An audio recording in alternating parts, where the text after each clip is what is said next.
Hello, Bronx. It's time once again to open that door and welcome Stardom, NJPW, and CMLL, and others too, as we see a rage inside the cage is something timeless, longer than forever. Bloody tackers across two of the biggest and the best across British professional wrestling. That and so much more here as AEW brings forward the Forbidden Door. Welcome once again to hopefully a very brief and simple discussion on super predicting. Anything but no one who I deal with, but it is what it is. Let's fucking do this.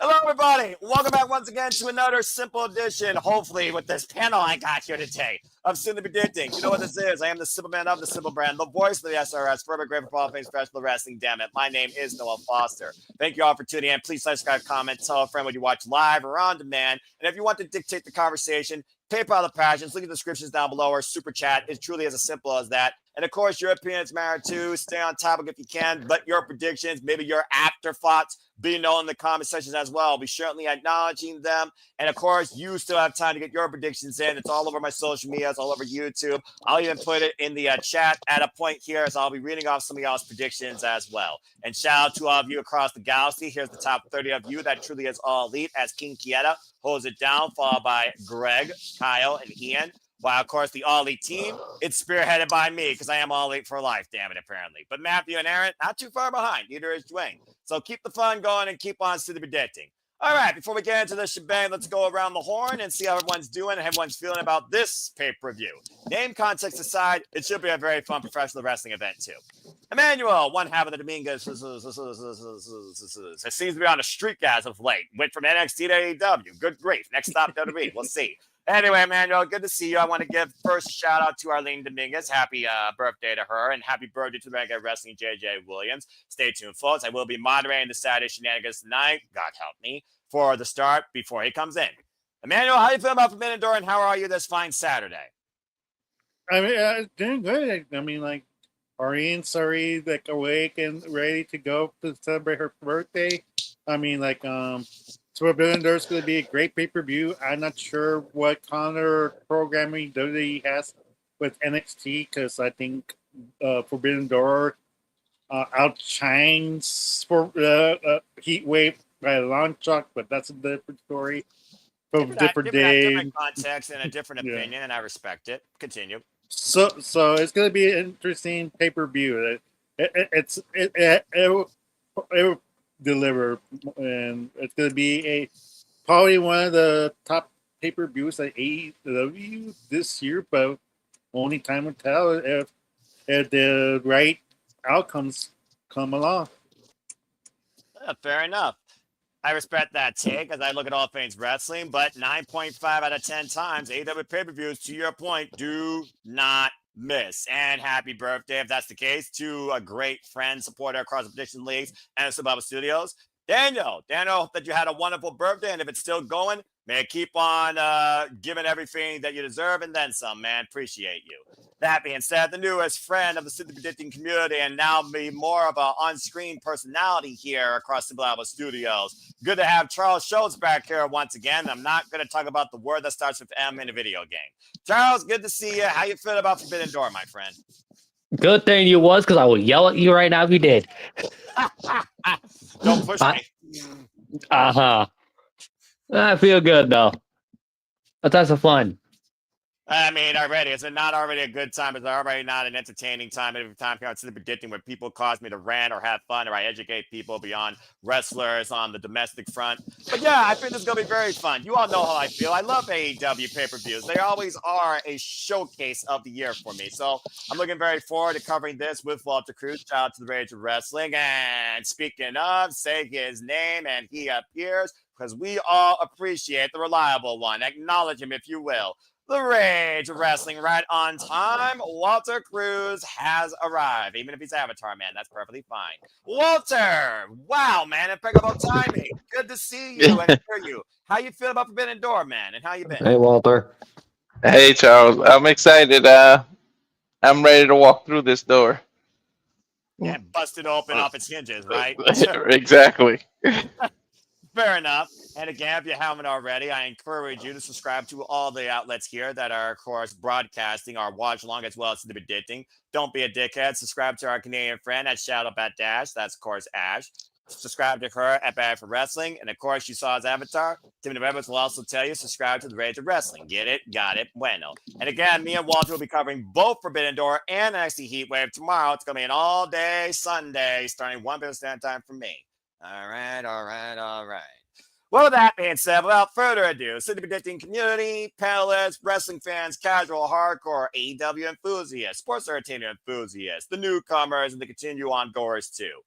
Let's get right into it. So again, it's once again time for AEW to bring forth the Forbidden Door. It, of course, will be available here on the outlets that you see. Here in America, Canada, and the UK, you can purchase it via Prime Video. In North America, you can find it, of course, on YouTube, cable, and satellite. In US, you got Game & Busters and Tom Survivors. Australia has Main Event, while internationally, if you have VPN, you can use preview.com or Thriller TV. So please take a chance in AEW if you haven't already, and let's enjoy the show. And again, I hope you all enjoyed the conversation. Let's go ahead and talk about these matches. And if you think you know me, you probably don't. And if someone realizes they figured themselves out, I don't know if they have. But we also saw a fossil brought back to life. I didn't expect that.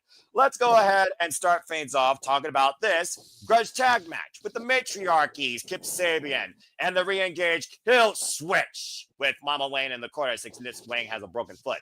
They take on, even if it's one night only, out of circumstance, just to survive, the rated R superstar, Adam Copeland and Christian Cage. The asshole with his asshole, as Cope so eloquently put it on Wednesday. Good grief. All right, guys, so straight up, let's talk about this. We know the patriarchy was, of course, dismissed at AEW All In when Kip Sabian and Nick Wayne betrayed their father figure, and the matriarchy, that Jezebel, executed her game plan. Since then, Cope returned after FTR took him out at Revolution, and he had a simple message for Cope. Go find yourself. A couple weeks later, we saw in Cincinnati Stoke given the worst spear attempt ever and apparently hurt his arm in the process. Apparently, it's more fragile than freaking litmus paper. Jesus. Anyway, we saw FTR try to take out Colt one more time. It was Christian Cage with the save with Spike. That's Christian Cage. He may have found himself, but he knows what he is. An asshole. All of his own. But here for right now, they might be able to show once again why they're still two of the best to ever do it as a duo. Originally, it was supposed to be Kip Sabian and Nick Wayne, and that is now not the case. But Kill Switch is a hell of a different beast to deal with. Let's go around the horn and get y'all's thoughts towards this grudge tag match. And Charles, I will start with you. What do you think? Colt, Christian Cage, first time teaming together in AEW. Do they get it done ahead of going all out? Or does Kip Sabian, Kill Switch, Mama Wayne, and Nick Wayne, for that matter, have a different game plan where the family might be on top? What do you think? First of all, it was great to see Kill Switch back as well. That is awesome. Seeing him back. But regardless, you cannot have Adam Cole and Christian Cage losing their first tag match in over who knows how long. Especially them going all out. So I see Cope and Christian win this. All right. And for those that don't know how sleep predicting goes, it usually goes like this. One person sets up a discussion with their prediction. The rest, we either agree or disagree and go on to round robin. Because this card right now is 9 matches, and a lot of this stuff does feel like undercard, even though it might be big on moments, we're going to try and keep it simple. I wanted to give a shout out, by the way, to the 28 of you so far as putting your predictions, including not limited members of Team No DQ like Con Andrew, Walter Cruz, Papadino, Kaz, Jerry Slaughter, Dwayne Atkinson, others including Kyle, Big_Space, best name ever, Wesley in the chat. I believe GCW, by the way, is being covered by Nick Ferrantes and James Hebert, by the way, Wesley. And thank you for your support for our watch ones as always. Corey, Dash Mars, Draco, my friend Sienna Chanel, Steve-O, amongst others. And let's see what they got to say here before I give it to Walter. It looks like, yeah, it's unanimous. Everybody picked Adam Copeland and Christian Cage. So I honestly don't know if there needs to be further discussion besides the fact that we wonder when Kill Switch was going to be engaged against his former handler, Christian Cage. And here he is being brought back to life, what many believe could have been Jack Perry, who may not be too far away or too far behind. Walter, what do you think? Love the background, by the way. What do you think about this reunion and this grudge tag?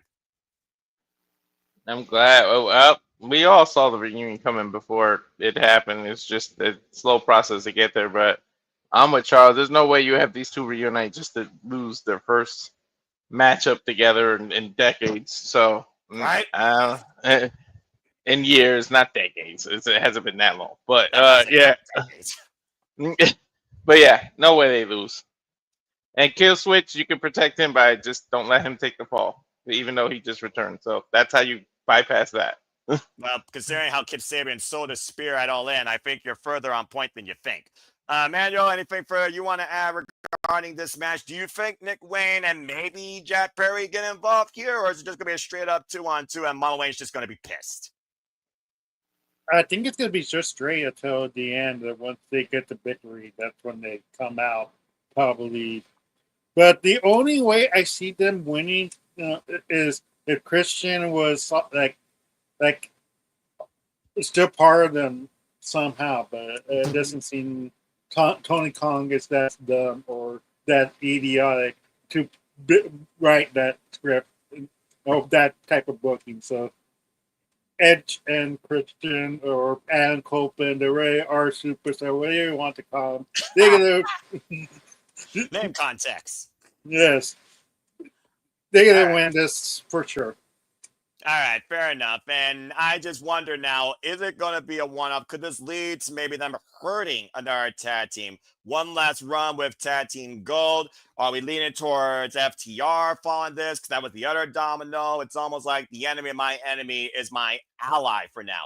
They neutralize the matriarchy. Then they focus on FTR on behalf of Cope's itinerary. As Christian Cage put it, we both have a target on our backs. We both have an MO that we want to fulfill. So we will try and coexist for survival as long as those two things are in play. But after that, I'm going back on my own.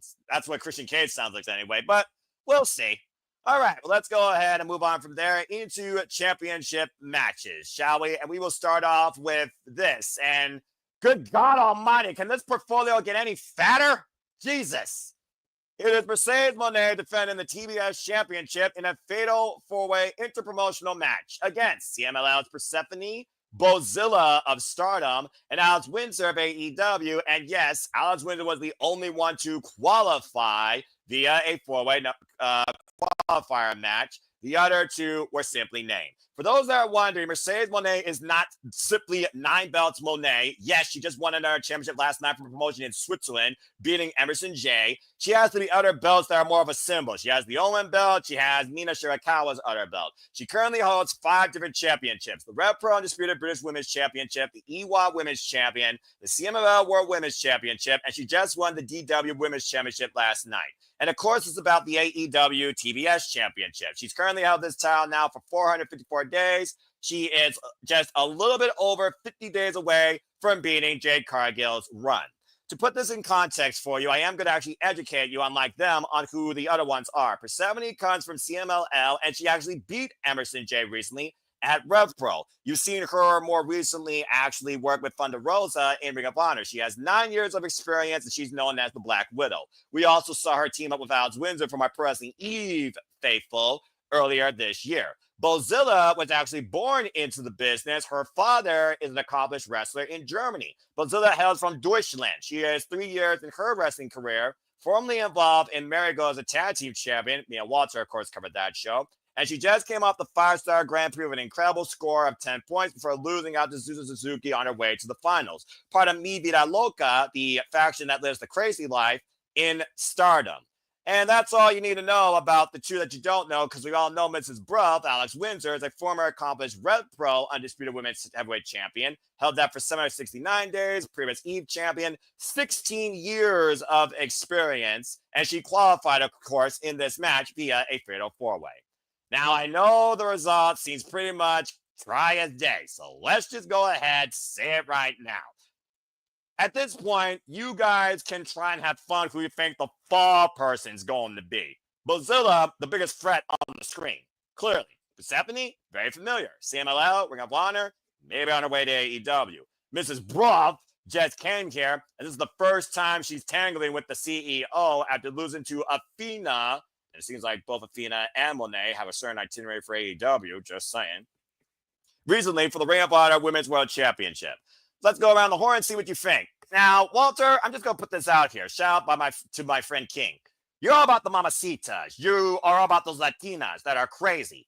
You got one in this fatal four-way, so I wonder what you think her chances are, considering we covered her back at Wrestle Dynasty, also in fatal four-way action for that International Women's Cup. What do you think? I respect her talent. I'm a fan of hers, but yeah, ain't nobody beating Mercedes. I feel like Mercedes, they're gonna probably purposely let her beat on the record to kind of stick it to Jade. So and then once she beats the record, she'll lose in a one-on-one match. I'm at the mindset. I just feel like it's more impactful when someone wins a title, when somebody held it for so long, when it's a one-on-one match, when somebody beats them in a triple threat or a fatal four. It's always that, well, she didn't beat me to do it, or there's always that, well, I only had 25% chance of winning. It's just less impactful when there's no excuses when it's one-on-one. So I just feel like it's better booked for Mercedes to lose it one-on-one. So I just think Mercedes is going to win, and Persephone's probably going to be the one to take the fall. Ooh, well, to be fair, Persephone did push the CEO on her ass this past Wednesday on Dynamite in Glasgow when she bucked up to her. Again, Persephone, it's a badass attitude. No wonder she's called a Black Widow. And arguably one of the pound-for-pound strongest women in CMLL. If you know, you know. All right, so that being said, Mercedes Moné, go fig. But he has Persephone in the fall, so maybe someone else has a different idea who the fall person could be. And believe it or not, maybe there's a couple of people that are holding out for hope. One person picked Alex Windsor, while another picked Bozilla. The rest did go with Mercedes Moné. I'm quite surprised this was not unanimous in the poll of 28 so far. Manuel, what do you think about this fatal four-way dance? And to Walter's point, the last time Mercedes Moné lost a match regarding a championship was her NWA Strong Women's Championship back at Resurgence, and she wasn't involved in the decision. Asume pinned Mina Shirakawa. And something tells Mercedes Moné has not forgotten about that. Asume, by the way, is still the NWA Strong Women's Champion, and she successfully retained that title most recently against Bozilla.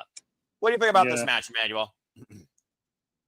Yeah, I mean, like, if Mercedes is that really selfish, she will lose this title in the fatal four-way and not be the person who takes the fall. But I don't think Mercedes wants that, like, to be honest. Like, hopefully Mercedes knows better for this. But Mercedes is gonna keep the title. I'm not sure that I agree with Walter. I mean, like they're gonna erase Jade's 500 and something days as TBS champion. I actually agree with him. Press propone like to eat the ball. If not, it's Alex Windsor. I mean, like I don't think that Stardom is gonna be taking the ball because then, like, I think the Stardom pay-per-view is coming up pretty soon, though. Or like... It is. They have an historic crossover, and they just got done with the 5-Star Grand Prix. By the way, spoiler alert, congratulations to this year's 5-Star Grand Prix winner, Momo Watanabe of Hate. And she's going to buy her time before she picks what title she wants to go after. And we all know she has history with the CEO as well. Continue. So yeah, that's the reason why I think it makes more sense if Mercedes post it to that pay-per-view whenever that comes along. Well, I mean, hey, if she's not all out, she'll be at Stardom. If she's not at Stardom, she'll be at Rev Pro or some other promotion in the UK. Again, there seems to be no stopping the CEO going around the world to face anybody, even though she wants to face Bayley one more time. Walter, can you believe it's been 10 years since NXT TakeOver Brooklyn, where women's wrestling was put on the map in WWE with Bayley and Sasha Banks? That's ridiculous. And Mercedes challenged Bayley to come after the TBS title. Could you imagine if they let that Forbidden Door happen? Davina Rose and Sasha Banks? Hello. I'm for it. But again, that's a big what if for a whole nother day. Anyway, Charles, what do you guys say in addition to everything we said so far? Do you think maybe this could lead to Alex Windsor versus Mercedes Moné one-on-one? Could she be a future TBS champion? Who could be the biggest threat to Moné in this match? She would just buy her time and pick a person to roll up and leave with the title with. Mercedes is keeping the belt. And pretty much, I agree with Walter, who's the one getting pinned. Persephone? Yep. I see Mercedes dropping the belt at Full Gear anyway. Oh, Full Gear. Interesting choice, considering last year was Chris Statlander and Mercedes Moné at Full Gear, and I still think Chris should have won. But she might be on her way to the World Championship, so maybe it'd be justified that she didn't win it. All right, fair enough. And I agree with all you. I think Mercedes Moné is going to win it. Bozilla is the youngest competitor in this match, both in-ring experience and age-wise. So I do think she's going to be very protected here, especially with her showcase of strength. And again, Walter and I covered her work in Marigold. She is nobody that you simply toss around or fuck with. So again, it's one of those fans I think Brazil is going to have a great showcasing for her. And for $70 Windsor, I wouldn't mind seeing that as one-on-one. But as far as Mercedes Moné holding the TBS title, I don't see that itinerary changing yet. That portfolio keeps its cornerstone, as far as I'm concerned, for a little longer, at least 50 plus more days. After that, I think it will be time to finally have a new face of TBS, and hopefully not a new face of ROH. Just saying. All right, well, let's go ahead and move on from there, from one TV title to another. And let's see what you all think about the Protostar versus the Ticking Time Bomb.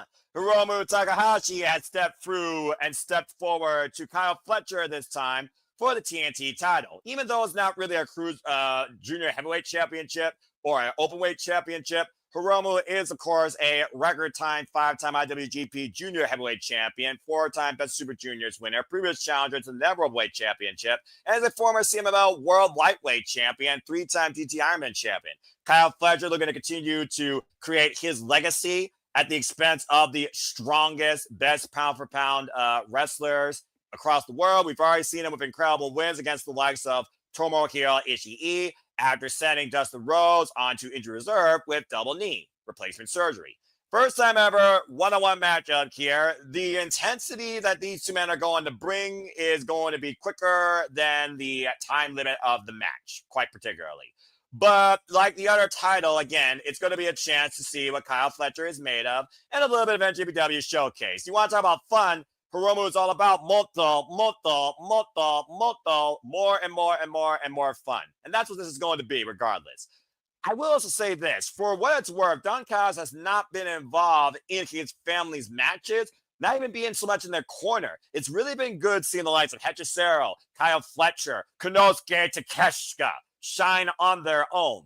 But I don't see Kyle Fletcher losing this title unless he legitimately gets injured. And let's not forget, Hiromu Takahashi once was injured so bad, we thought his career was over. Either way, I'll go ahead and lead this and say that I think the Protostar is going to win, but it sure as hell won't be easy. He might need to do more than just a Virgo Drop Brainbuster, because Hiromu might just be too spontaneous to hold a position for it. So I'm curious how this goes, but I'm going with Kyle Fletcher to retain. Emmanuel, what do you think about this match?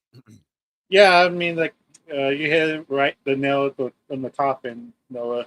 Like, Kyle Fletcher just barely got the championship. There's no reason why you should switch the title. Kyle Fletcher is going to try any way possible to keep his title, even if it's cheating. So, Kyle Fletcher for the win. Well, there you go. Shout out to Papa Gino. Stay tuned. We're going to try and do some predictions post-mortem for NXT and or AEW after the weekend. What's up, bro? Hope Rocket League and everything's doing well. I'll see you on, of course, the No DQ review. Episode 350 this Tuesday. So yeah, no DQ folks, stay tuned for more on that. If I don't see you then, I hope to see you later this week. All right. And don't forget to put your predictions in for both NXT and AEW. Okay, Charles, what do you think about this match? Hiromu Takahashi, when Kyle said he wanted NJPW to send their best pound-for-pound wrestler, that was not the first one I was thinking of. I was actually thinking of Robbie Eagles, or because we're in the UK, Great Khan, former Red Pro British Heavyweight Champion. All hail. But this is a unique idea. Kyle Newman would also be a very unique one. I think Kyle Newman and Kyle Fletcher share a bit of a similar mindset when it comes to proving they belong in the ring and they're the best. I was actually thinking more about those names, but Hiromu, okay, this should be interesting. What do you think about this match? And your dog's fine. First of all, whoever it would have been, they would have sent. Kyle's not losing. Fair enough. He just got the belt. Like, why we want to take it away now? Kind of pointless. Well, what do you do with a title when you just get it and you make an open challenge? Duh. Right? Kind of speaks for itself, bro. You gotta consider this title here. It's open challenge. And honestly, for a TV title that's supposed to be only 15 minutes long, if that, pay-per-view being 20, I think. I can respect that. Walter, believe it or not, I'm wondering if someone's on the Saki. It's not unanimous here. 96% pick Kyle Fletcher. One person picked Hiromu. I almost wonder if that was Daryl just pretending to be somebody in my poll. But hey, boldness to the person that thinks a 1 in 100 chance Hiromu beating Kyle Fletcher at Forbidden Door actually gets them some pounds or some money or some bragging rights. I'll definitely brag about them next time. What do you think about this match, Walter? And Kyle Fletcher's run so far as TNT champion. I mean, again, Tomoshi Ii, that's a hell of a hot start. And we saw how far he pushed him on Collision. Now we got Hiromu. I almost wonder if it's going to be more NJPW or outside AEW itinerary for Kyle Fletcher. What do you think? It would be unique to just keep doing that against the Japanese wrestlers. I don't think Kyle Fletcher's losing his title, but he may lose some teeth. I don't know if you guys know how Hiromu wrestles, but oh yeah, Kyle might not have the same smile after this freaking match. But he'll win, but it won't be easy. Again, you and I called Hiromu matches at back January 4th and 5th. We know how crazy this son of a bitch is and how hard he hits. Nothing going to be tranquilo here, but this is just going to be a fun, high-speed bout. This is your high-speed bout of the night, period. Mm-hmm. All right. So let's go ahead and slow things down with top guys, violence, and ones that like to hurt people. They hurt people. Let's talk about, once again, okay, hold on, timeout. Can we stop with the triple threat fucking dynamic on pay-per-view concerning championships? Just saying. It's the Hurt Syndicate defending the AEW World Tag Team Championships in a three-way against FTR and Brodido, the Ring of Honor World Champion Bandito, and Big Bad Brody King of the Hounds of Hell. For those that don't know, FTR and Brodido fought in the finals of the tournament to a 30-minute freaking draw, a classic. So what do you do in this case? Apparently they couldn't ask for sudden death overtime on TV time, and the Hurt Syndicate like, fuck it, you're already hurt, we'll hurt you even more. So Bobby Lashley and Ben are going to defend the titles once again and not have the advantage against two teams this time. Well, actually, it was the same thing at Allin, but two totally different teams.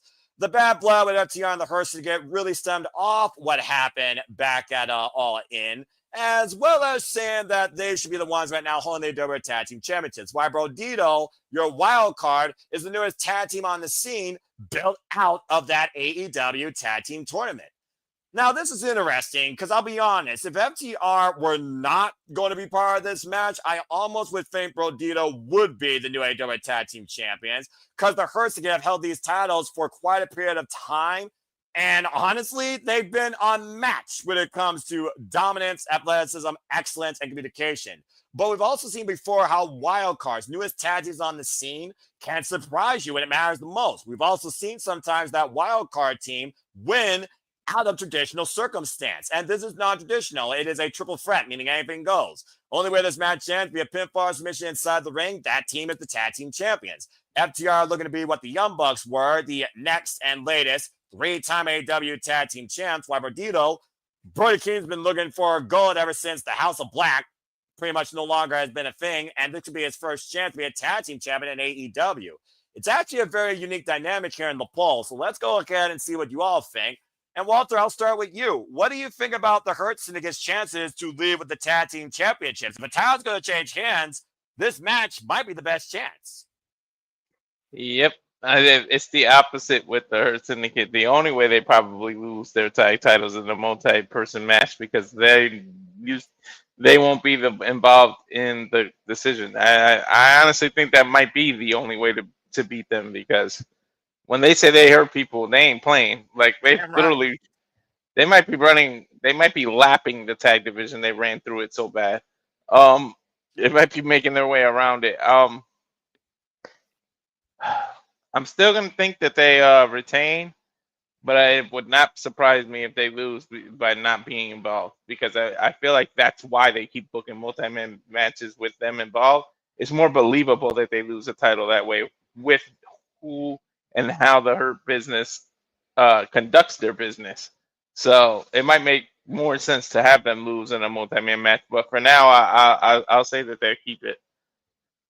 All right. Fair enough. Charles, majority are actually going with FTR to win the titles at 47%. The Hurt Syndicate at retaining is about 36%, and the remaining percent is going to Brodido. So it's pretty split actually here. So what do you think? Again, Brodido has yet to be pinned or submitted as a tag team. Technically, they're undefeated.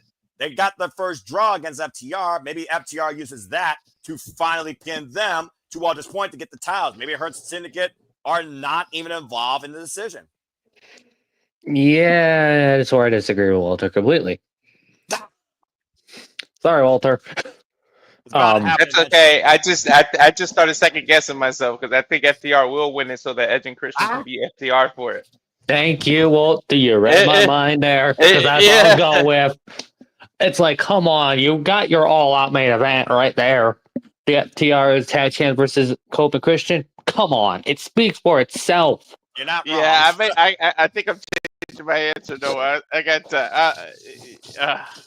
I'm changing the answer. I'm gonna go with FTR. Noah, write that down. What am I? Same with me. I'm going with FTR and FTR pins Brodido.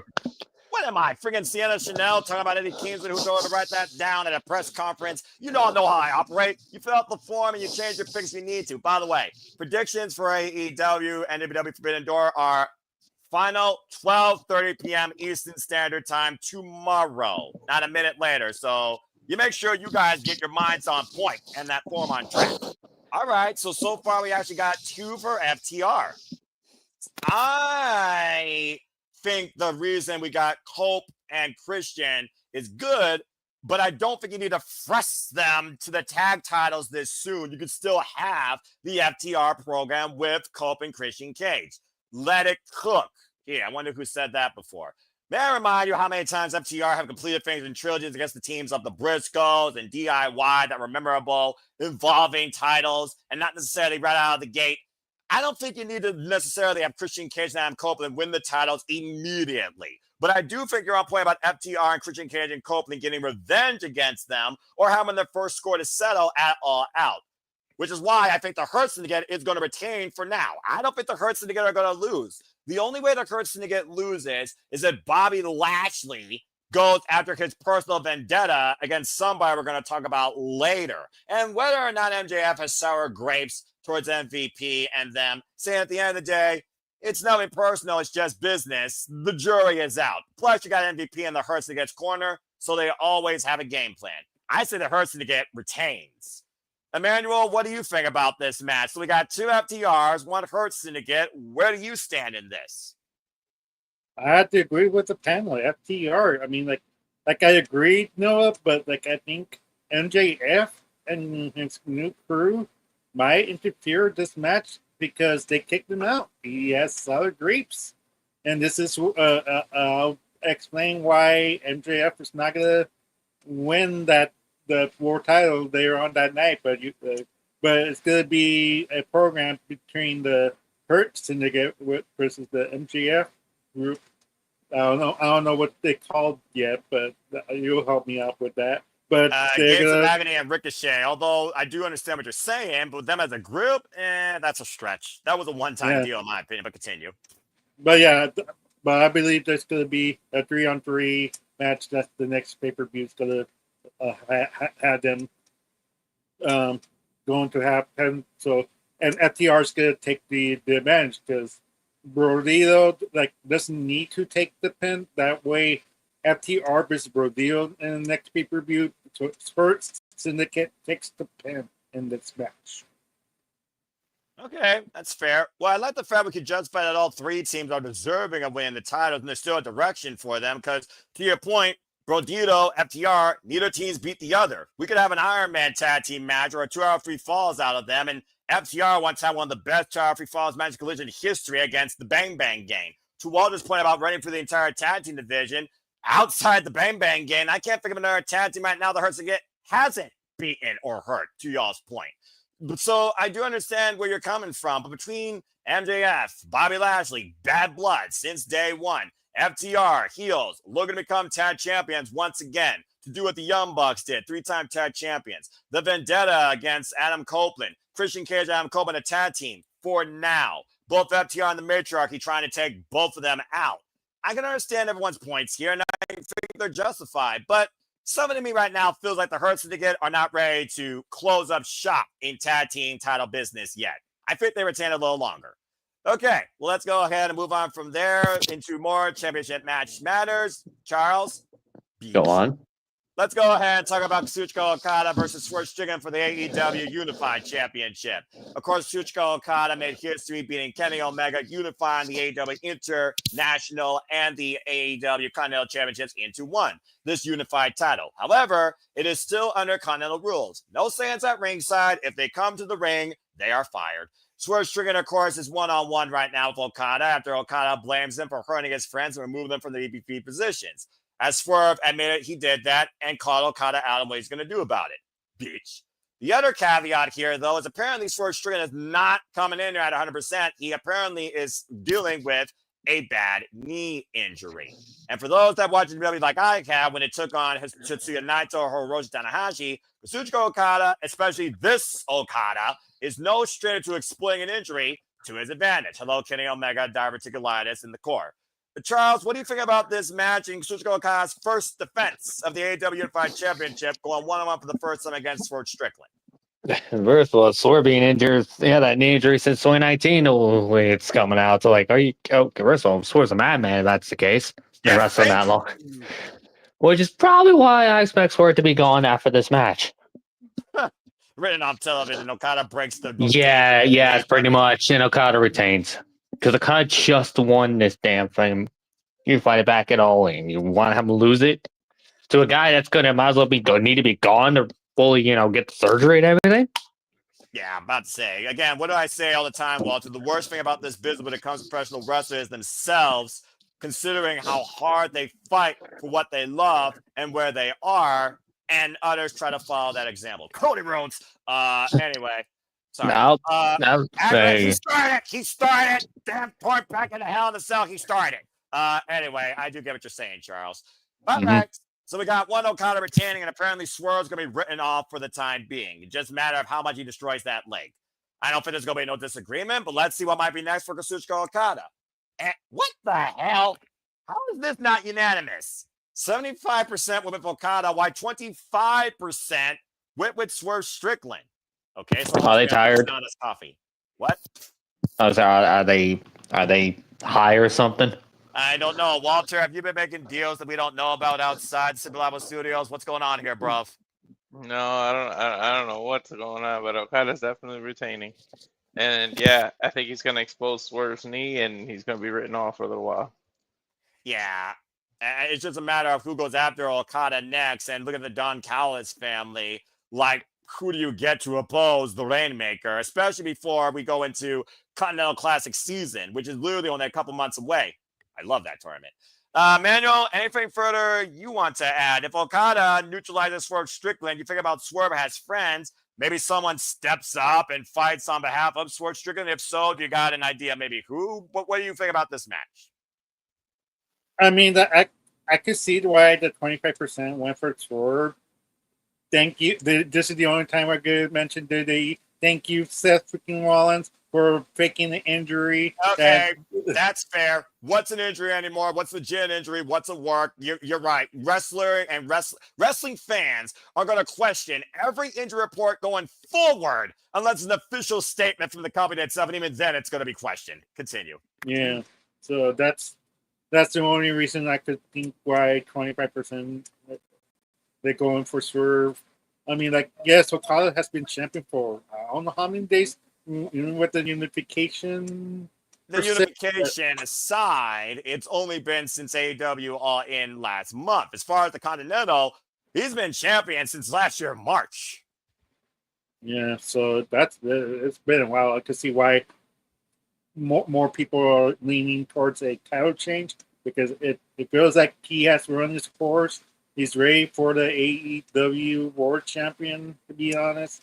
But yeah, so I have to go with the 25%. I think maybe this is a work, and Swerve somehow, some way, finds a way to beat the champion and gain this extra. Because I don't know what else you do with Swerve. Do you keep making chase the main title? or just give him this title and build it up more. So Well, the that's why I'm title. going for. All right. Well, this title is a class of its own, to your point. And to put this in perspective, Swerve Strickland has not won a match in London. And remember, both Forbidden Doors previously were there. He lost last year in London in the main event at Allin in Wembley Stadium when he walked in as a AEW World Champion. So he's been trying to turn his momentum around to forge a new legacy. And this title is supposed to be a class of its own. So I do get what you're saying. To also your point, Walter, how long have you and I been clamoring for Rainmaker versus Buckshot Lariat, which hasn't happened yet in AEW history? I'm just saying. And again, based on what happens tonight, the Don Callis family wants more gold. That could be a formidable rival to Heyman and Page. If he still loses the title, we'll talk more about that later. Next, we're talking about. Go ahead. I was just gonna say, like my brother, I hope Okada's allowed to defend this title in Japan because there's a lot of matches he can do. Oh, there's a lot of people in Japan that want to get a piece of Okada based on how he left. Yoda Tsuji is at the top of that list. He still wants to face Okada one-on-one, says, this is how you want to leave New Japan? With just a glorified tag match with your faction that no longer exists now? You still call yourself the best? I'm the one that's going to carry the New Japan banner. Deep down, I think Okada still calls himself the best in New Japan, period. And I think a lot of this new generation wants to prove that. Then again, that didn't work out so well for the likes of Kaito Kiyomiya and Shota Umino, did it? Bitch. All right, fair enough. Either way, I do think Kazuchika Okada also retains. As far as for his future, the jury is out. Okay, and Leslie here with a thought. I like that idea, but honestly, Swerve's been out so long for so many reasons that we don't need to know about. I just hope that Keith Lee, personally, more than anything else, is just okay. But I do miss basking in his glory. All right, let's go ahead and move into our next match. And let's see. Looks like we have 4 matches left. Walter, Blind Tigers! IWGP World Heavyweight Championship. First time ever matchup. Zack Sabre Jr., the front man, the finalist from the semifinals from G1 Climax this past year. Of course, the 2-time IWGP World Heavyweight Champion takes on Nigel McGuinness. Daniel Garcia will be his corner. Nigel McGuinness, of course, former world-renowned Ring of Honor World and Ring of Honor Pure Champion, held both those titles for a combined 880 days plus amongst them. And of course, again, as I said, these two have so much history as far as the British wrestling scene. Zack Sabre Jr. is 38 years of age, 21 years in the business. Nigel McGuinness, 49 years of age, 12 years involved in the business after taking an indefinite hiatus back in 2011. Someone tell me he's not going to come up with the frosted tips either, but we're going to hear Oasis. All right, guys, first time ever matchup. You got to consider this. Whoever leads the IWGP World Champion, Konosuke Takeshita is waiting for them with his G1 Climax obligated championship opportunity. Whether or not that's January 4th or like last year in Ryogoku Sumo Hall at King of Pro Wrestling, if that's where it takes place this year, you tell me. Zack Sabre Jr. is also coming in here extremely banged up, heavily on the neck and shoulders. For those that know Nigel McGuinness, he loves to use that lunge and dungeon, that key lock where he traps the arm behind the head and neck. Of course, he also has the jawbreaker lariat. But Nigel, many people say also, is still dealing with that prone shoulder and elbow injury. And they also think that Daniel Garcia, he may respect both men, but whether or not he holds integral value in Nigel McGuinness' corner is a whole different conversation. Walter, we're about to call probably the most technical match of the year. What do you think about this? And do you think Daniel Garcia will be an influence in the decision, or is it more of an aftermath thing? I think it's more of an aftermath. But yeah, this is going to be the most technically sound match. And I think Zack is going to retain much to our Canadian friend's chagrin. She's gonna be watching this with a smile on her face and maybe a tear in her eye. But I mean, these two, it's gonna be a hell of a fight. I can't wait. This might steal match of the night. Like there's no like already just off the card itself. This is the match of the night. But once they physically do it, I don't see anyone competing with them, to be honest. Well, it's definitely going to be the most pure match of the night. Hopefully, if Daniel Garcia doesn't get necessarily involved, Daniel Garcia has so much respect for both men. Again, Nigel McGuinness qualified for this out of the technical spectacle, making Lee Moriarty tap out to his London Dungeon, while Daniel Garcia was seconds away, making Hechicero tap out to Red Death. And that's how we got here. And again, pure wrestling, the art form of human body manipulation. This is literally 4D chess, honestly. So it's anyone's game how this match ends. And no one's Zack Sabre Jr.'s Billy Robinson roots and how bad he wants to submit opponent versus pin them. This might be the one match he wants to do that more than ever. Let's not forget, Bryan Danielson now calls him the best technical wrestler on the planet after he beat him in Osaka via pinfall. And this match has been teased since last year's All In when Nigel McGuinness returned back to action. So here we are. Okay, that being said, I do think Ash might be the only person that picked Nigel because it's not unanimous here again. 93% went with Zack Sabre Jr., while 7% did go with Nigel McGuinness. And actually, she's not alone. I guess 2 people in total picked that. But I also do think right now, with Zack Sabre Jr. in dickhead mode, not about being the best for the fans, but proving why I am the goddamn best technical wrestler on the planet, I can't see Zack Sabre Jr. losing even if he's held by duct tape, honestly. I got Zack retaining. Charles, what do you think about this match? And do you think that Daniel Garcia could possibly confront one of these 2 men following this and lead to a one-on-one program? Yeah, I see more Daniel Garcia is the reason why Nigel loses. Oh, jeez. Yeah, that's the way. Yep, and screws over Nigel. Gonna eventually, so might as well do it here. Want to get Daniel Garcia over as a heel? Do it here. I'm hoping not because it'll cheapen Zack Sabre Jr.'s win. Like Exactly. I hope it is an aftermath thing. Yeah, it might be that too, but who knows? I'm going with the aftermath aspect for 2 reasons. Nigel McGuinness previously, of course, came back in the Ring of Honor. He faced Lee Moriarty under old school pure rules, ushered in him as the best pure champion right now. Daniel Garcia and Nigel McGuinness tagged back a double or nothing together against FTR, lost out there. And Daniel Garcia right now, the only friend that has that respect level for him in his style in the ring is Nigel McGuinness. I think they could have a mutual one-on-one program afterwards just to really, maybe pick Daniel's move up, and maybe that could be like Nigel's last match. Nigel McGuinness' last match, the jury is out. I never thought I'd see the man wrestle again. That's why I've already loved AEW even more for that. But it's one of those things right now. What Nigel should do is put forward the next best technical wrestlers. People like Zack Sabre Jr., people like Lee Moriarty, people like Daniel Garcia, who is also formerly a PWG champion.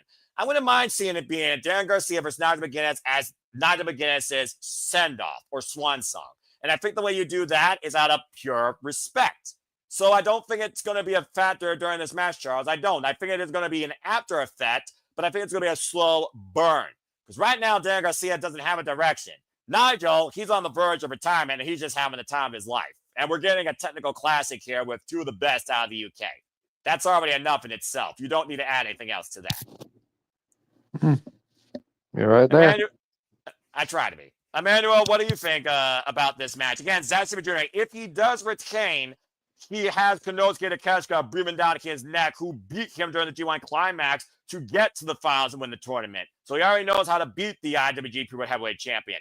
If by some absolute abstain WTF miracle that Nigel wins, then we got Nigel McGuinness versus Konosuke Takeshita for the first time ever. Again, you got to think about the what ifs. A what if, even at 1%, still is a possibility.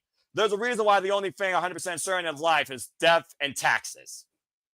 What do you think, Emmanuel? Yeah, I think Zack Sabre Jr. is going to retain this. He's going to get his one back in the 1G match, and then yeah, G1, brother, G1. G1, 1G1. You know what I'm talking about. Anyways, like Nigel still, I don't know what he's doing with it. Is he a wrestler or is he a broadcaster? It's one of those things like if he's gonna wrestle, let him wrestle. If he's gonna be a broadcaster, let him broadcast. Like stop flip-flopping him around and let's just pick one. Pick Because one. then, it's true. Like, just pick one.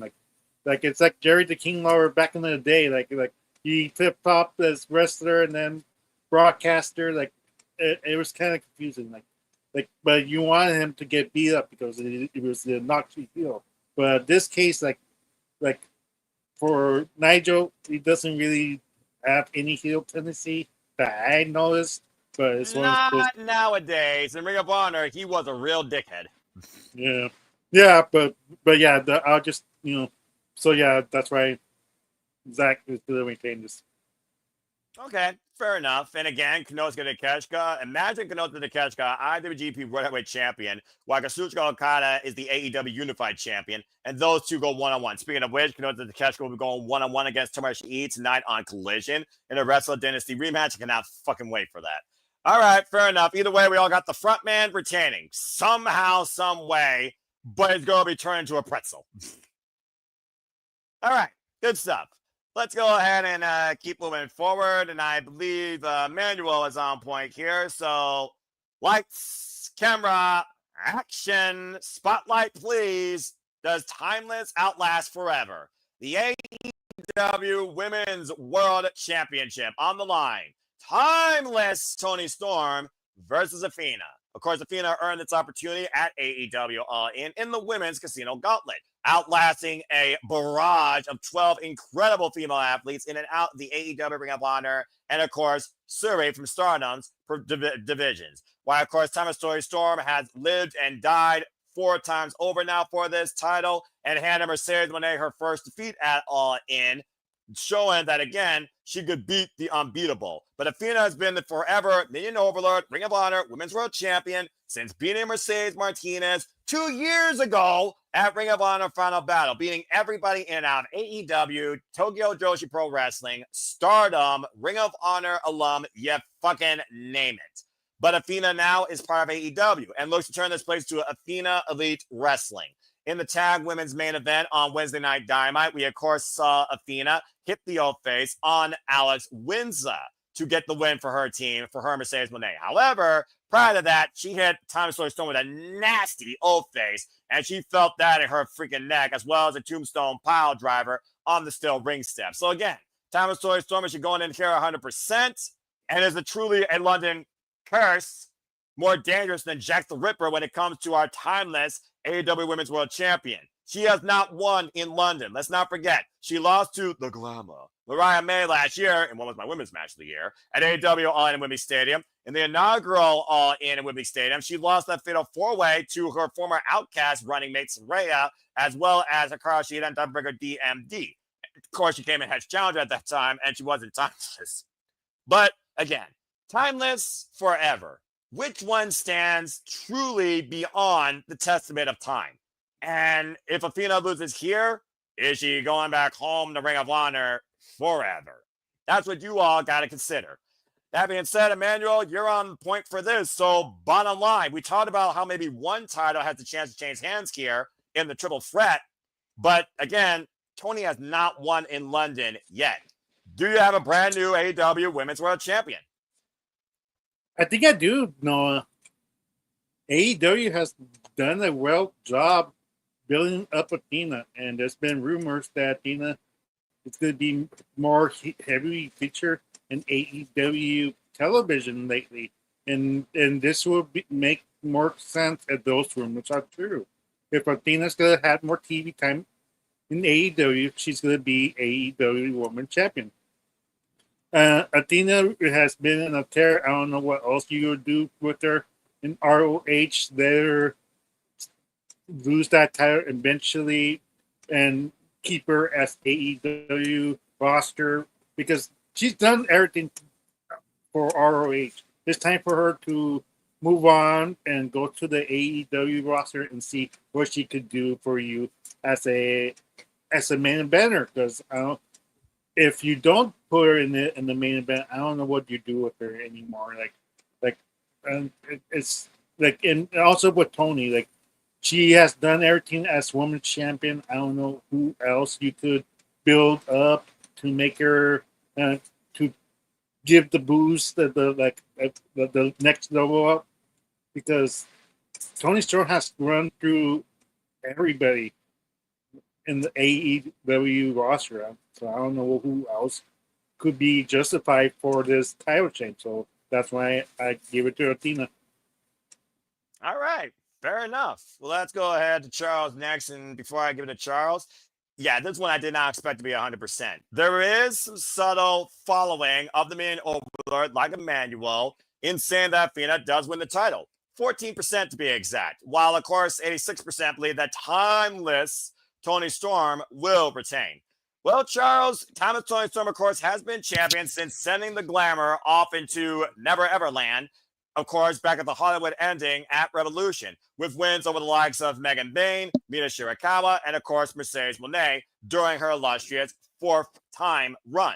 But Athena, come September 5th, the day of Death Before Dishonor, she would have been Ring of Honor champion for 1,000 days. And she also is defending her Ring of Honor Women's World Championship against Mina Shirakawa on Friday, September 5th, at Death Before Dishonor in the 2400 Arena. We also know that Mina more likely will be in Timeless Tony Storm's corner, as Billy Starks, of course, will be in her Minion Overlord's corner. So we know that outside prize will probably come into play here. But it also is a first time ever one-on-one matchup. So again, Charles, do you agree with Emmanuel? Do you have a new AEW Women's World Champion?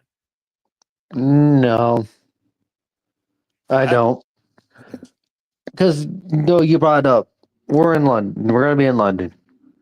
Tony's not won a match in London for AEW.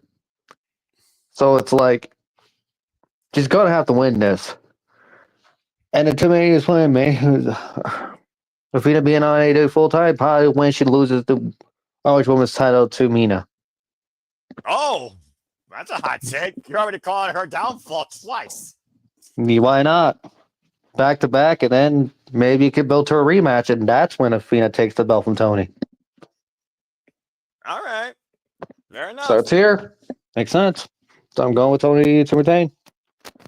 Interesting.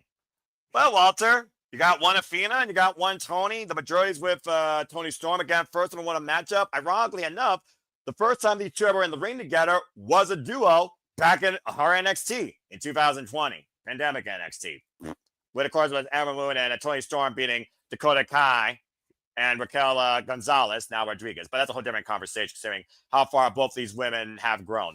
You've lobbied for a long time that Athena should be part of AEW. Hell, you lobbied for Athena to beat Mercedes Moné during the friggin' Owen, and it didn't happen. But it looks like right now, Athena and Mercedes Moné might be looking for a two-woman power trip to rule the AEW women's division. So can Athena do what Mercedes Moné didn't do?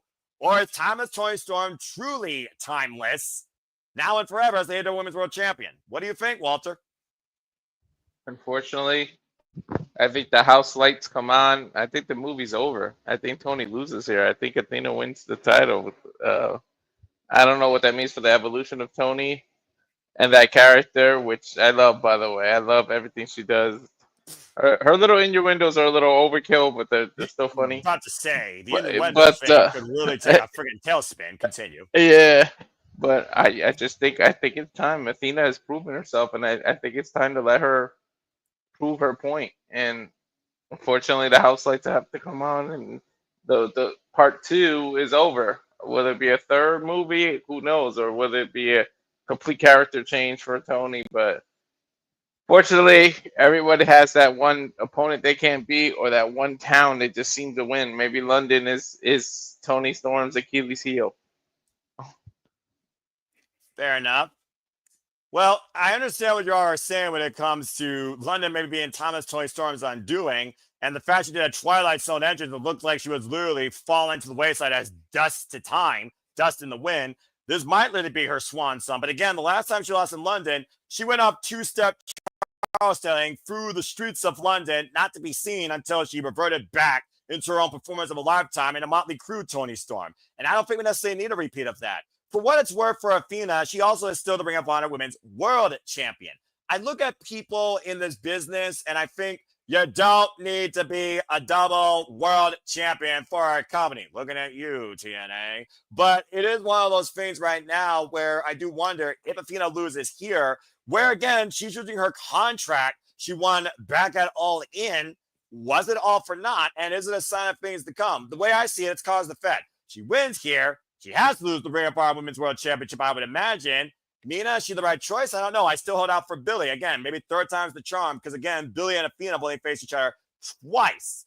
Then again, if Athena loses here, maybe she goes rogue against her minion once again, and you finally set up the hat trick final act with her and Billy, where Billy finally becomes the Ring of Honor Women's World Champion.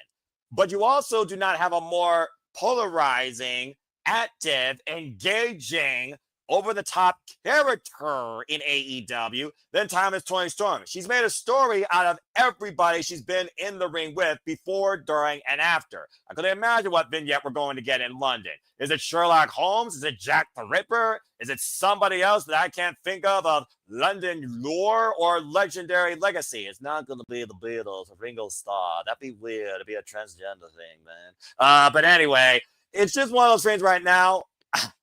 I don't know. After that win she got at All In, it's hard for me to bet against Timeless Toni Storm losing this championship. So I think I'm going to, because I'm also sitting up in first place comfortably, I'm going to bite the bullet and take a chance and say Timeless Toni Storm retains. I'm going to say Timeless Toni Storm still holds on to it a little longer. I don't think she loses it yet. I think she breaks her London curse. What you got to say real quick, Charles? Once times Timeless Toni comes out as a character for Doctor Who. Don't be surprised. I didn't even forget about that. And the friggin' phone come on, it's so perfect. The phone booth traveling through Eon. Okay, you're right. Yes. I think you hit the nail on the head. If that happens, all credit to Charles Schultz. All right. But either way, I think Timeless retains. All right. Good stuff, guys. Okay. Well, that being said, Charles, I believe you're on the bubble next before we talk about the main event where God help everybody involved. But also, good luck, Hangman. You're going to need it. You're going to have to be more emotionally balanced than ever. Let's talk about the AEW Men's World Championship. As Hangman so eloquently put it, the men and women on an equal level, as they should be, damn it. Hangman Adam Page defending the gold against your favorite scumbag, Maxwell Jacob Friedman, MJF. And he got this match for free. Okay, folks, simply put, these two have been locked in the AEW and this championship since Double or Nothing 2019. It's not the first time they faced each other one-on-one, but it's the first time they faced each other one-on-one concerning the title and either man holding it in that situation. Hangman Adam Page, of course, beating the Death Riders and bringing this title back to light, once again becoming the face of AEW as we know it, and a free man of his demons, even though he knows his faults. Why MJF did win the Men's Casino Gauntlet and got that call your shot contract. Heyman says you're a coward and the only way you're going to get a match if you earn it or sign on the dotted line. After goading him in Cincinnati, MJF says, listen to me, you son of a bitch. Forbidden Door, I execute that goddamn contract. That's why I was censored, by the way. But as we saw, no one is on the level of the devil when it comes to mind games and how much he's willing to sell his soul to get what he wants at the expense of someone else's soul, more pure than him. And that was the case when Mark Briscoe was almost literally sent into flames, friggin' roasted chicken, after Gates of Agony and Ricochet tied him up and poured gasoline on him. So much so he forced Heyman's hand with 3 demands. 1, the title could change hands via disqualification. 2, the title could change hands via countout. And 3, most importantly, he does not have to execute his AEW World Championship contract. Heyman had no choice but to say yes for the count of 5. Otherwise, Mark Briscoe was going to be sent ablaze and sent home to his brother Jay. So now we have MJF getting a free AEW World Championship match and another one waiting. And Heyman has to keep control or he will lose this title. So, bottom line, do we have a brand new AEW World Champion? And is it the current CMLL champion, might I add, Maxwell Jacob Friedman? And does he get a Triple B back this soon? Feels like it might literally be Heyman's undoing. These two are going to literally be the story of AEW to the end of time, period. Charles, what do you think? 1, Heyman just got the belt. Why would you just go through all of it, everything with the Death Riders, for Heyman to take the belt only to lose it within a month? Yep. Be dumb. And MJF could get the title later in the year, not right now. So, Heyman's winning. Do you think MJF will execute his contract afterwards or save it for a different day? If he tries to do it afterwards, I won't be surprised if Mystico shows up and stops him. Good thought. All right. Or Mystico or Mark. Either one. About to say, how many enemies does MJF have? I'm just saying, we mentioned Bobby Lashley earlier. Just saying.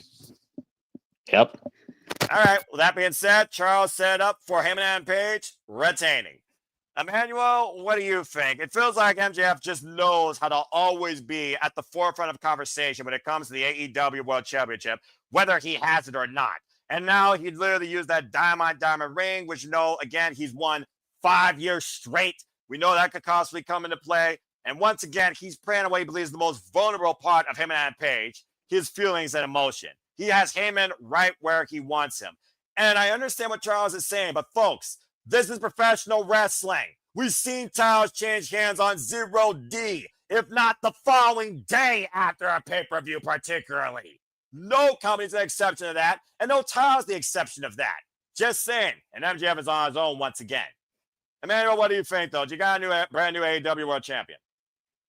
No, I don't. The Hangman, Adam Page is going to retain this. He just got the title. Like Charles says, like if he loses the title, then what was the point of the whole Death Rider story saga? And then just for him not being the guy, like he's stupid. It'd be dumb part of Tony Khan if he did this. I suspect Lashley to interfere this match and cost MJF the title, and that's how you book like I said, the 3-on-3 tag team match, because since MJF and his crew interfere, they cost their titles. They're going to cost MJF his title opportunity, and that's how you prolong this feud a little bit more longer. That way, MJF will keep his title opportunity in a later date. All right, then. Walter, Heyman and Page, we witnessed the story of a man that went through 2 years of hell to come to light against Will Ospreay in the main event Double or Nothing, and he freed that briefcase, sacrificing flesh, blood, sweat, and tears at All In. Can you imagine him throwing away a story that long for MJF to regain the championship after a month, unless some sort of weird injury happened?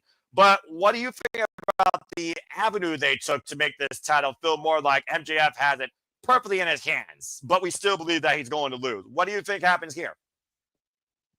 I think MJF does, after everything he did and with his title run and that injury, he does deserve another title shot. But title run. But I feel like that's why they did the whole this doesn't count against his contract. I feel like he's losing this one, and then on his second try, he can win it, because he could literally call it whenever he wants. So he'll call his shot after Hangman has been in some big match or something, and then take advantage of it and something like that, because that's how MJF is. He needs little shortcuts. So now that he doesn't have that shortcut right now, and he's got it at the beginning, he's gonna lose this one. But I feel like that's why they put that stipulation that he doesn't have to.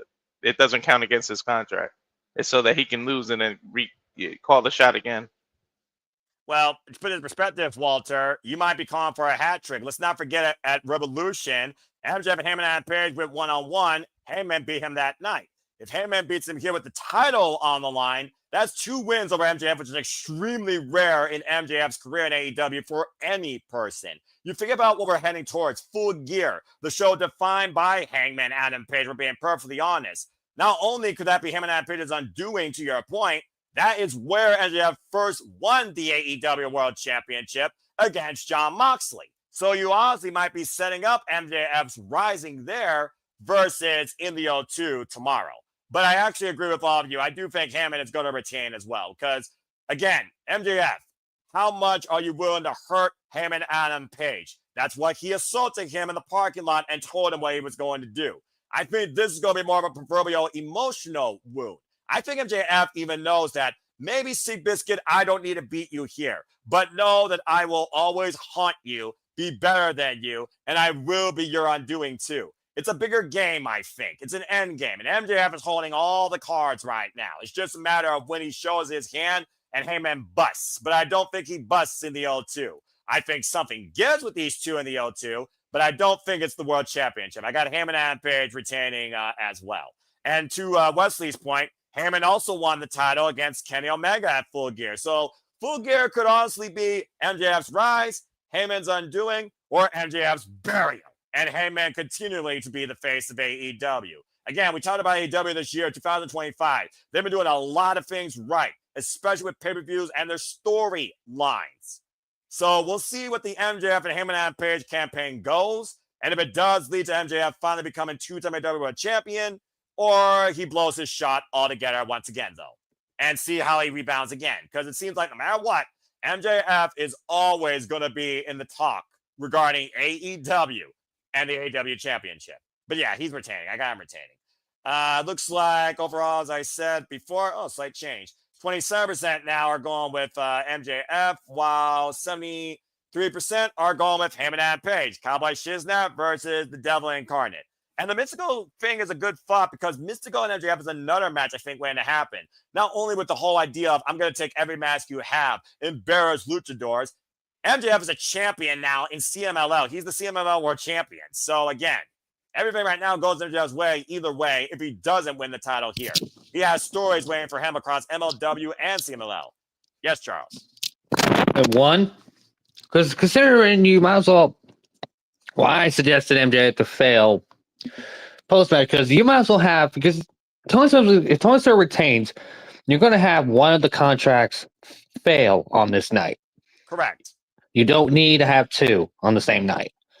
That'd be kind of dumb. So that's why I would suggest save MJF's contract at least later in the year, not lose it on the same night as Athena loses hers. Be kind of dumb. I think MJF is smarter than that to the point, like we talked about earlier. Now this match is not even about the contract, but I think that also might yield some thoughts towards results, cause and effect. Again, CMLL World Light Heavyweight Champion, by the way, folks, what MJF is. All right. Yeah. Well, either way, we're all unanimous here. Heyman and Page is retaining, and hopefully we know it. All right. Well, a lot of good talk, good fun, a lot of some polarizing discussion with some of these matches. You need outlook towards those that walk through the forbidden door. But let's go ahead and talk about some crazy shit, shall we? Let's go ahead and talk about what's got to be in the main event because Lord help all 10 men. AEW is not responsible for anything that happens. At that point, neither is NJPW. Lights out. Let's go ahead and talk about the AEW Lights Out 10-man steel cage match. What the fuck are these yahoos thinking? The Death Riders, Claudio Castagnoli, Jon Moxley, and yep, you see that graphic right. The guy that was not part of the G1 due to a bad injury, and he's back now, the hired mercenary of the Death Rider himself, Gabe Kidd, might I add, still IWGP Global Heavyweight Champion. Oh yeah, and the Young Bucks. They, well, seriously, that's what they are, folks. They're just the enhancement talent now. They're no longer EPs. It's, what they call Max and Jeremy? Yeah, that's right. They're going up against the Paragon, by the way, tonight on Collision. The Young Bucks. They take on Darby, Will Ospreay, and his friends. And good Lord, with friends, who needs enemies like this? Will Ospreay, Darby Allin, the ace of New Japan, Hiroshi Tanahashi, in his final match in the UK, might I add. And the Golden Lovers reunited, Kenny Omega and Kota Ibushi. Jesus Christ Almighty, where does the story start from here? I feel like at the forefront, it's Team Ospreay versus Team Moxley, because Ospreay called for the challenge after Gabe Kidd and the Death Rider tried to break Ospreay's neck. And as far as we know, he's going to require neck surgery regarding what happens here. Anyway, Darby Allin, of course, has had a personal vendetta against Jon Moxley. He said he was going to take everything from him, including his life, after trying to throw him off over a stairwell in Chicago, only to be saved by security. And, of course, Claudio Castagnoli has always been the man to ride or die with Jon Moxley. And might add another person now on this graphic, Marina Shafir. Meanwhile, we have Kenny Omega, Kota Ibushi, the Golden Lovers that have been unified in this love professional wrestling their own way since DDT Pro in 2010. And, of course, Kenny Omega and Jon Moxley once had one of the damnedest and, I believe, first lights-out matches in AEW history. Kota Ibushi, of course, recently coming back from injury. The Golden Lovers also have a tag team win over the Young Bucks. And then you got Hiroshi Tanahashi, who might be the biggest WTF out of this, considering Tanahashi and Jon Moxley faced each other at the first Forbidden Door for the vacated AEW World Championship, And that night, John Moxley says, when I beat you, you're going to call me Ace. And why John Moxley is still going, Hiroshi Tanahashi, come January 4th, is retiring. Okay, guys, real talk. We have no idea what the fuck this leads to. We thought the Death Riders campaign was over, come all in, but the ride is still going. Whether or not you still trust them and enjoying the ride, that's for you to decide. Hell, they're still doing more than the Seth Riders are, and at least it doesn't involve $3,000 Jordans. But that being said, I said what I said. We know that one person legitimately has a bad neck and is going to require surgery. So whether or not this is his swan song, he's going to give us everything he's got left. Bruh. And AEW is not responsible. AEW would not even medically clear him, which is why we're going with lights out. And also the jury is out. This probably is going to be the blood and guts, but over in the UK, you probably can't do that 2-ring format because the venue probably wouldn't allow it. So just saying. Now, I don't know whether or not this is going to be lethal lockdown when each person comes in at an interval, or we're just going to throw all 10 men in there and unleash fucking hell. And Maria Shafir is going to join them at some point because you know she will. We also saw this past Wednesday on Dynamite, the fucking War Dogs, Clark Connors and Drew Maloney got involved in this. They might be even more involved than this graphic. And again, anything goes. There's no restrictions here. No countouts, no disqualifications. The only way this ends is via pinfall or surrender, I think. So, again, or submission, because I think Swerve and Hangman was literally surrender or KO. And Walter, you and I called that crazy shit last year, the most violent match in AEW history and AEW pay-per-view history at All Out in Chicago, where Hangman sedated the man and Brandon with a steel chair. I pray to God they don't do something like that, but we've already seen a nail bed out of John Moxley's imagination. There's no fucking telling the lengths that the Death Riders will go to hurt these men, and vice versa, the risk that Darby and Ospreay will take, while you're foreshadowing some crazy shit that could stop the Aces' five of kinship before January 4th next year, you freaking idiot. So that being said, let's go ahead and get everyone's thoughts towards this. Is this the end game for the Death Riders as we notice this? They're uprising. What rises out of this, and who has not seen for a long time following this? You thought it was going to be just Darby and John Moxley? Nope. You got 10-man clusterfuck where absolutely anything goes, risk and well-being be damned. Walter, let's start with you. What the fuck happens here? Lights out, steel cage match. Do you have Team AEW, Team Will Ospreay, or Team John Moxley and the Death Riders? I think the safer question is what the hell doesn't happen, because I feel like anything you've ever seen in a match is about to happen. It's going to be crazy. I don't think the Death Riders win here. I think Darby Allin's team wins, but it's going to be knuck and fucks. Like, I wouldn't be surprised if even light tubes make their way like it's GCW. I don't know.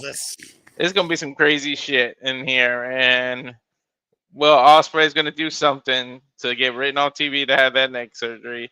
Darby Allin, we know how crazy this son of a bitch is, so look for him to do some steel cage top things, 20 feet in the air. Oh, God. I mean, exactly. Coffin drop 20 feet in the air. It's going to be ridiculous.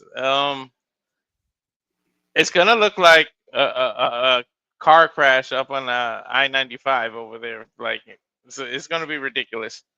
But I think, I don't want to say it's a swan song of Death Riders, but I think it's time for them. They had their run. It's time for them to go away for a little bit. Like, please. So hopefully Darby Allin can put that up to rest, but I think it's more wishful thinking because I don't think they're going to end up going anywhere. Bazday, you realize John Moxley is the boogeyman of AEW. He literally held this company in the dark and brought it to light. If there's anyone going to keep going, it's going to be John Moxley. Mm-hmm. All right. So that being said, he's going with Team Darby Allin for the win. Emmanuel, what do you think? Again, I feel at the forefront, considering we're nearly 1 year away, where honestly, the John Moxley Death Riders campaign started. Keep that in mind, folks. Wrestle Dream last year was where the Death Riders campaign truly started. It escalated at All Out, and it was teased a little bit before that when John Moxley called Darby Allin out, says you wasn't ready, and took his AEW World title shot at Grand Slam. Now, whether or not we got another Grand Slam coming up this year, I have no idea, because we already had 2 Grand Slams, one in Mexico, and of course, the other one back in Australia. Both were great shows, though. But I do think we're almost coming 1 year full circle to where Darby outfaced Jon Moxley one-on-one, and I do think that's something to come. So just keep that in perspective. Emmanuel, what do you think about this? What the hell happens? I agree with Walter. I mean, I feel Darby Allin and crew is going to win it. And thanks to Will Ospreay doing the same speech as Swerve saying, "I'm injured." You don't know if it's true or not. Like he says, Actually, his is. Oh, okay, I was about to say, I'm not sure if that's his injury is true or not. But if it is, then okay, then I trust your word. No, but I'm about to say, if it's not, then it's like it's kind of obvious who's going to win this. Like the Death Riders has run its course. It's not like I'm not sure how many mileage is left out of this matchup. If for me, this is for the match for the sickles, so you're gonna enjoy this match. But for me, but it's true. No, it's gonna be bloody. It's gonna be violent. It's gonna be things that you're not supposed to see, but it's gonna be shown, and it's gonna be awesome.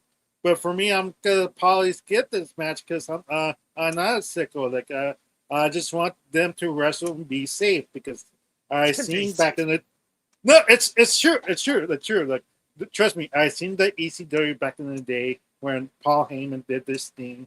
I seen the New Jack matches. And I'm fair. Okay, fair. Yeah, I'm like, no, like you don't need to go that crazy. I'm like, or ECW would be still in business to this day if they just tone it down a little bit. But you get my point. It's more about money than injury, but I do get what you're saying. Continue. Yeah, but for me, like it's Darby needs to get this win. Have his his revenge from last year, like you mentioned, Noah, and hopefully this will be the end for the Death Riders in this saga because honestly, Moxley needs the time off. They need to redo everybody's storyline. And what a great news for these newcomers, the jobbers of the Young Bucks, having this main event opportunity of a pay-per-view. What a great opportunity. Oh, man. Well, Jensen Roberts got super kick and they got fined $10,000 each. You don't got to worry about getting sick by them, but I mean, he's not wrong. Oh, okay. Fair enough. Oh, Lord. Well, Charles, I mean, to put things also in perspective, the Death Riders literally started shortly after Forbidden Door last year when Jon Moxley returned and said, "This isn't your company anymore." And of course, last year at Forbidden Door, Jon Moxley entered as IWGP World Heavyweight Champion, lost to Tetsuya Naito. So Forbidden Door has not been a good stage for Jon Moxley in recent memory either. And the Golden Lovers have not faced the Young Bucks since 2018, I believe. Someone could fact chat me on that. And then again, like I was talking about earlier, again, I still think Darby Allin, Jon Moxley, you want to talk about people that are full circle like MJF and Hangman Page, Darby Allin and Jon Moxley literally have yet to, I feel like, close the book on each other. Does a lights out steel cage match justify that if Darby's not the one to pin Jon Moxley, or do we need a one-on-one to finally sell this once and for all, maybe even at Grand Slam if it's announced? But what do you think happens here in this lights out steel cage match? Do you give it to Ospreay and AEW? Ospreay is about to die, salute you, bruv. Or do you think the Death Riders have more war dogs, more mercenaries, more violence in their repertoire that somehow can find a weak link in this team and beat them? First of all, Emmanuel, it's the generation me because they're men. First of all, yes, I'm just about to correct Emmanuel here. That's number one. But number two, I'm still more leaning towards the Death Riders are truly going to end at Wrestle Dream with Darby beats Mox 1-on-1. So, but I expect Team Ospreay to win. And now this is where I'm going to say Darby's not going to be the one to go do something crazy. Oh, no. No, you pointed right at me, so you already know what I'm going to say. I know. And Walls is going to hear this for the first time. So it's about to be fun. I expect someone to jump off that cage, probably in his final time in the UK. So don't be surprised if I see a high fly flow from Tanahashi up top of the cage during this match. He's not going to make it to January 4th, Walter. He's not going to make it to January 4th if he does that. I think Walter's shaking his head at me. Because if he does that, he's done. There is no way. You tell me Tanahashi would not want to give the UK fans some crazy shit to happen. Well, he is with Kenny The Omega. man can barely walk now. What do you want to do? I think Tanahashi doesn't care. I think he's willing to do one crazy thing. YOLO, I guess. I mean, hell. And also, Darby probably is going to do something more crazier, too. Tanahashi would probably be tame compared to Darby. Probably going to do something ultimate fucking coffin drop of God knows where. Oh, God. I'm just waiting for Kevin Knight to soar out of the sky like a kamikaze at this point, considering how much jet speed's been involved with the Death Riders. It's not going to be just 10 men. It's going to be a Shafir. It's going to be a Death Riders. It's going to be a War Dogs. It's going to be a Jet Speed. It's going to be all of AEW against this freaking madness. And it's weird. We don't even know how this thing's going to work. We don't know if it's a lethal lockdown or is it going to be all 10 people in the cage. Which, first of all, if it's 10 people in the cage, that cage has got to have to be like a Hell in a Cell structure size. Just to fit all 10. Just to fit all 10 in there. I mean, Lethal Lockdown did it. Lethal Lockdown's done it before, so they could do it. But you also know in AEW, they don't play around with that shit. The steel cage surrounds the ring. There is no outside area. Well, they're going to have to do it for this to fit 10 men in here. I feel like it's not going to be just 10 men. It's going to be a woman and others. Let's not forget. Well, multiple people. That ring's good. You might as well have the door broke down and literally have everybody else on the outside for the whole match. That's what your fans going to do. She's going to take bolt cutters and bring in freaking weapons, all right? Well, how everybody out of the door. The Ops. Yeah, Samoa Joe, Powerhouse Hobbs, Katsuyori Shibata. We saw the freaking melee, Donnybrook, that happened on Dynamite after that opening trios match.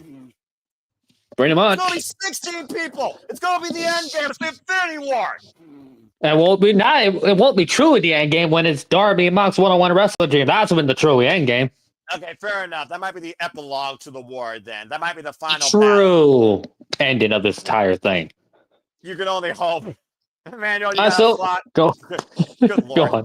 Yeah, but by the sounds of it, you're going to try to book WCW World War III. It's all over. The worst part is Emilio's not wrong. It's literally the way it sounds going. It's like you might as well need more than just 2 reigns at that point. You might as well need 3. That case, Manuel. Just make the reign 30 by 30. How about that? Good Lord. Hopefully they do that because they kind of need to if they're all 10 people in there and also 16. Is it safe to say this is the most violent match we're going to see in professional wrestling this year? Well, gee, would you have 10 people in there at once? What's not going to be used? Exactly. But I'm still staying by Team AEW is going to win. Darby's not going to pin Mox. Mox is not going to get the thing. The Bucks are going to be in there just for one to get the L. Yeah, it's probably going to be by Kenny Omega because it's only fitting. Well, I mean, Golden Lovers, I've always had the Young Bucks number, and Kota Ibushi's also a crazy mother effort. This man once had fireworks blasting off his chest while he did a moonsault off a car. Just saying. And that's why it says up like Bucks versus the Golden Lovers match down the line. And we might seeing that, honestly. Nice revisit. But still, yeah, I mean, Ops, Shafir, War Dogs, Death Riders, Tanahashi, Jet Speed, Ospreay, Darby Allin, oh my, Golden Lovers. Have I missed anybody at this point? Did you mention the Ops? I did. Okay. The only other randomly Copeland will come out. I don't know. The only other person I can think of is Willow Nightingale because she's been a point of Shafir's side for who knows how long. Maybe Chris Statlander. Oh, I did not think about that. You did think on that, didn't you? Or anyone? What's been the common theme for weeks? Chris Statlander, Death Riders. Shit. You're not wrong. And also with Yuta's not involved in this graphic, which is kind of weird. So Yuta's going to be involved in the match anyway, so like it doesn't really matter. Actually, I might as well just raise it up to 18 people. Or 17 by that statement. I think we lost count. I think we're up to 20. What the fuck? Yeah, it's that Copeland. Right, never mind. Oh, Jesus. The only other person, and this is just me spitballing because people have been wondering about it, and I remember the graphic I saw of him, Eddie Kingston. Yes. That's another man that holds John Moxley a whole different number, and those who haven't gone one-on-one since I can't remember. And also Claudio. Do we need to mention the history there? Oh, I feel like they buried that at Grand Slam when Claudio lost the Ring of Honor World Championship to Eddie Kingston. But I do see what you're saying. Yeah, but highly bullshit. Bullshit. Highly bullshit. Come on. All right, fair enough. As long as Bryan Danielson doesn't get involved and do a diving headbutt off the top, okay? He's supposed to. You know he's gonna get involved now because you just said that and deliver a running knee now. Blame Noah. Blame Noah. If that happens, blame Noah. What? And I was probably blame Lee if Tanahashi does do a high fly for off the cage.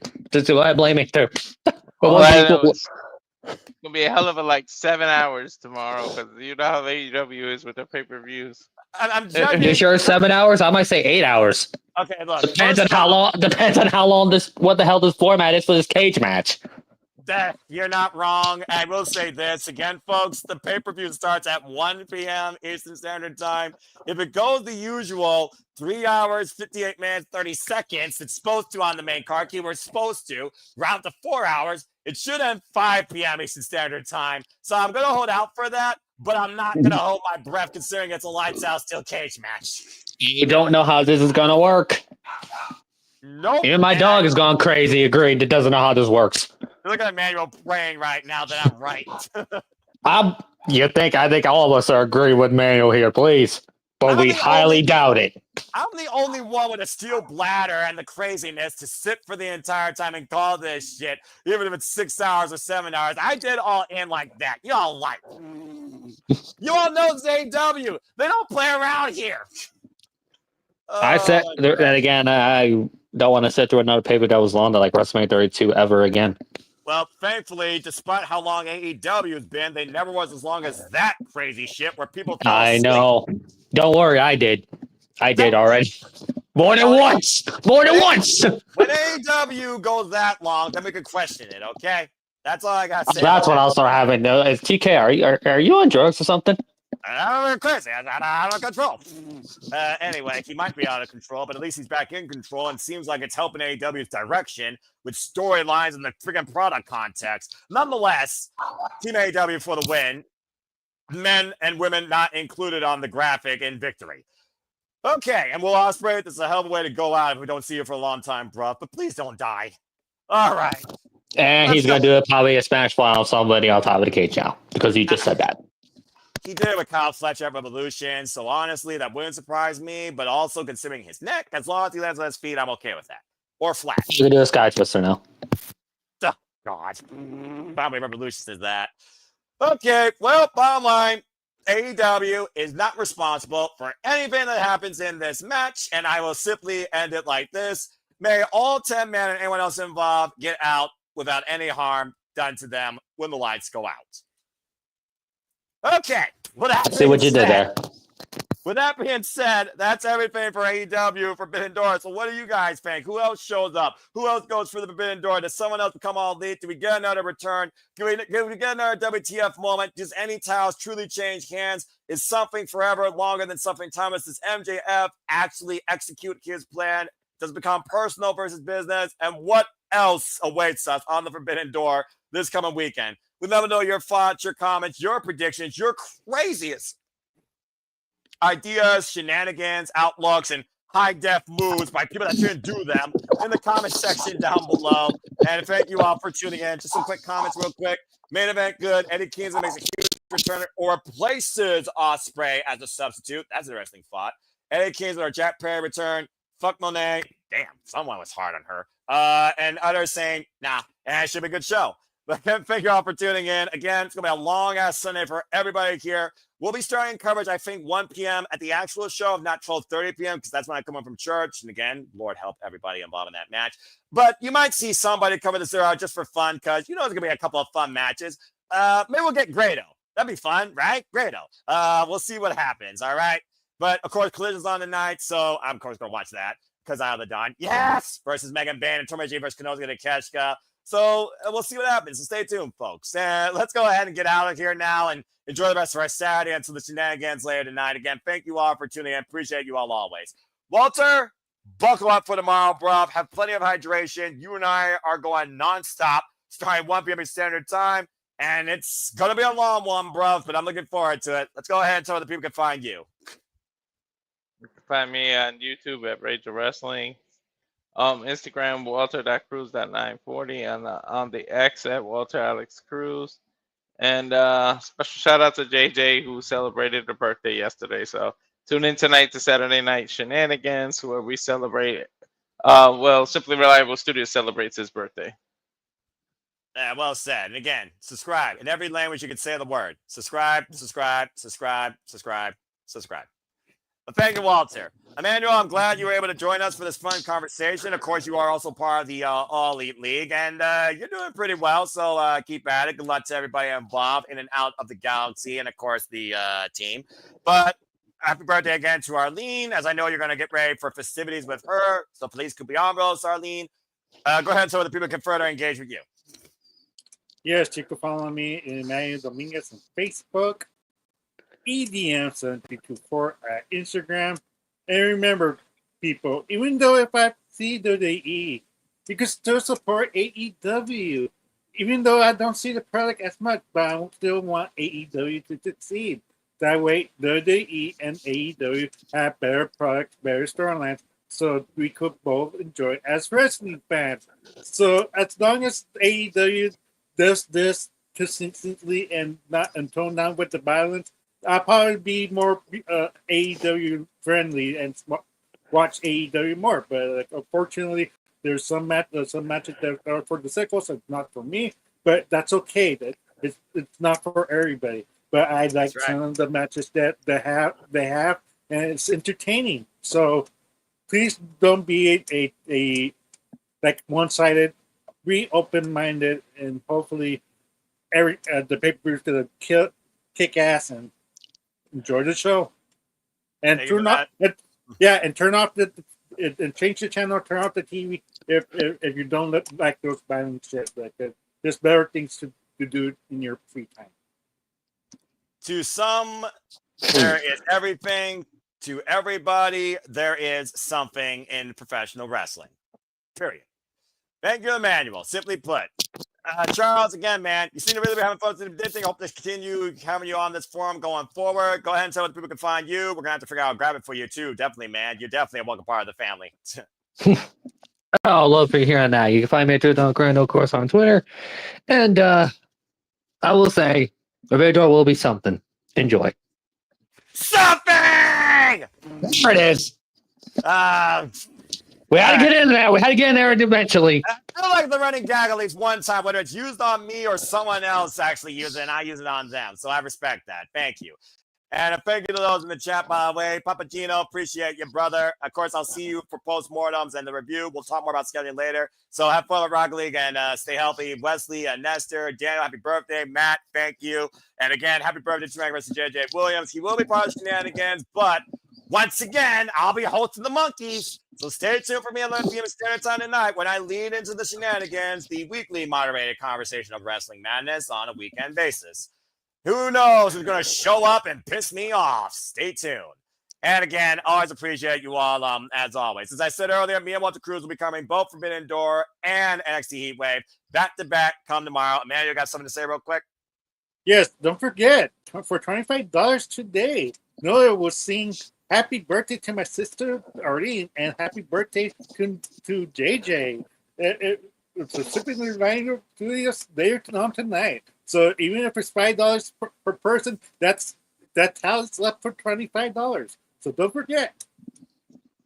Do it, everyone. Do it, everyone. You got a better chance of me buying an all-white suit seeing Teddy Swift's bad dreams for free if Mercedes Monero becomes the AEW Women's World Champion. Then people freaking PayPal $25 for me to do that. People do that. Anyway, moving on. Dadgummit. Thank you, Emmanuel, again. Happy birthday, Arlene. Happy birthday, JJ. Happy birthday, Daniel.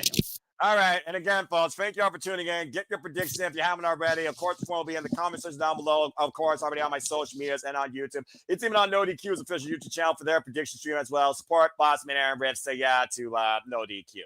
All right. Well, again, I'll be back later this evening. But if you want to further engage with me, find me on the X and on YouTube at Foster1916 for all things wrestling. As always, shout out to AEW fans. Shout out to my brother King that wasn't here, by the way, as well. That's how you can find and engage with me if you choose. And again, don't be a dickhead. Subscribe to because she's yours. She's mine. She's our Canadian friend, Ash.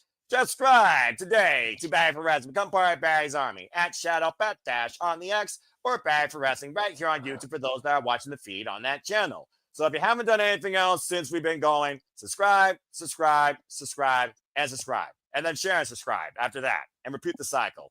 And that's all I got to say for now. As always, I like to allude and close with there are no winners, no losers, no bears, to Emmanuel's point.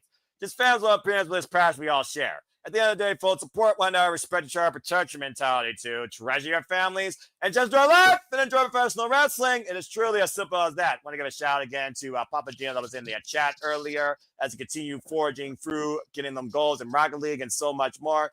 Keep it 100, pal.